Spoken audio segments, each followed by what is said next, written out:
اس کی ساری ضروریات زندگی جو ہے وہ برد پوری کرے خود کما کر، تو یہ ہو ہی نہیں سکتا ہے کہ اسلام.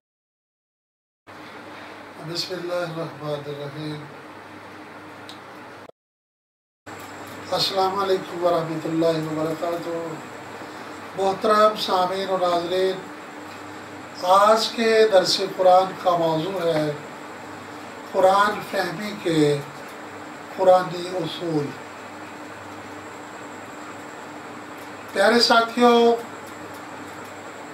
کسی بھی کتاب کا مصنف جو ہے وہ بہتر طور پر جانتا ہے کہ اس کتاب سے استفادہ کس طرح کیا جا سکتا ہے، کن اصولوں کے تحت اس کی اسٹڈی کی جائے تو کما حق ہو فائدہ پہنچ سکتا ہے. لہذا اکثر رائٹرز جو ہیں وہ اپنی کتاب میں وہ اصول بیان کرتے ہیں کہ اسے ان اصولوں کے تحت پڑھا جائے. فلاں چیپٹر جو ہے اس کو پہلے پڑھا جائے، فلاں کو اس کے بعد پڑھا جائے.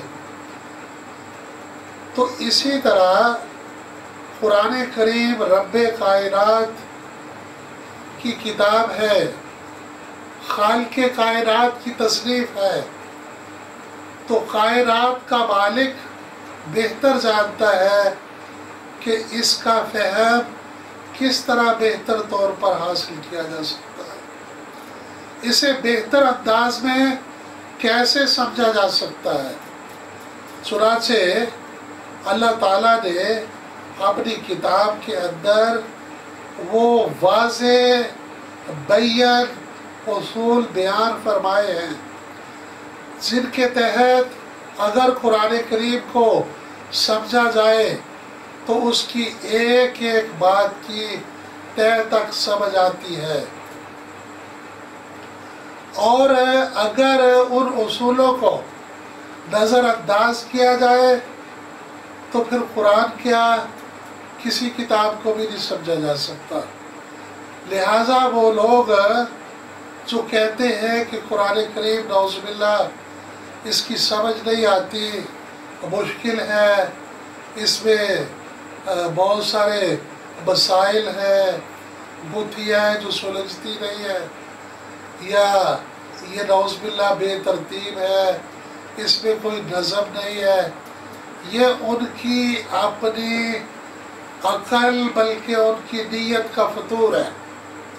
وہ قرآن کریم کو صحیح طور پر سمجھنا نہیں چاہتے، اور دیکھا گیا ہے کہ وہ ان اصولوں کو جو خود قرآن کریم نے واضح کر کے ڈسکس کیے ہیں ان کو کبھی بھی مد نظر نہیں رکھتے.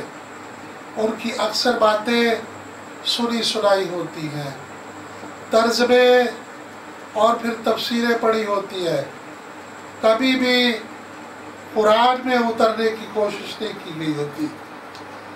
تو قرآن کی ایک ایک آیت بلکہ ایک ایک لفظ کی سمجھ آتی ہے، کیونکہ رب کائنات کا ارشاد ہے وَلَقَدْ يَسَّرْنَا الْقُرْآنَ لِلذِّكْرِ فَهَلْ مِن مُدَّكِرٍ.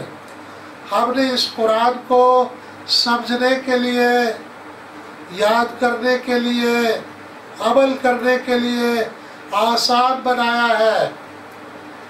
تو کوئی ہے کہ سوچے سمجھے، کوئی اس پر غور کرے؟ اللہ تعالیٰ تو دعوت تفکر دے رہے ہیں، غور و فکر کی دعوت دے رہے ہیں، اور کوئی انسان کہے کہ غور کرنے سے بھی سمجھ نہیں آتی تو پھر وہ جھوٹا ہے، وہ مکار ہے، وہ سمجھنا ہی نہیں چاہتا.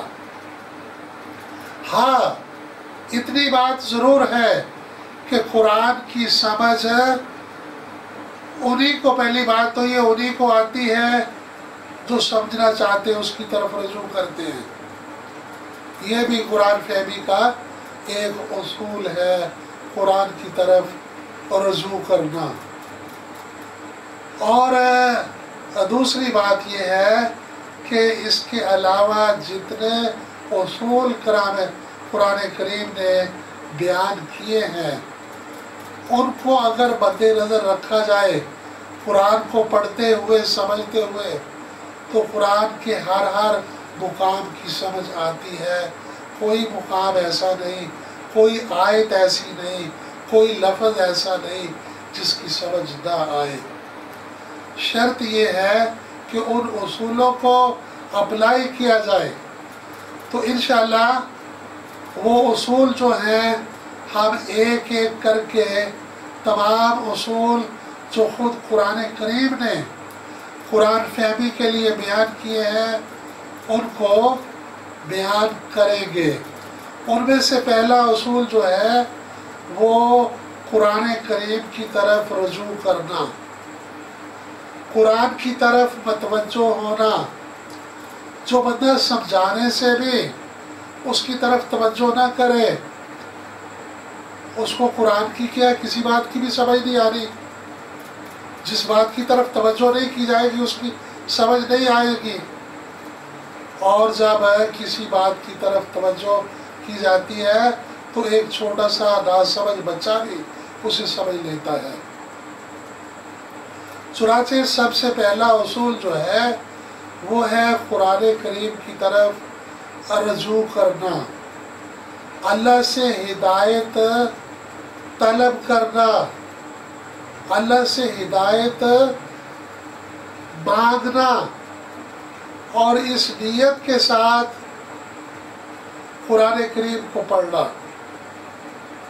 تو قرآن کریم جو ہے وہ پھر سمجھ آتا چلا جاتا ہے، بلکہ دل میں اترتا چلا جاتا ہے.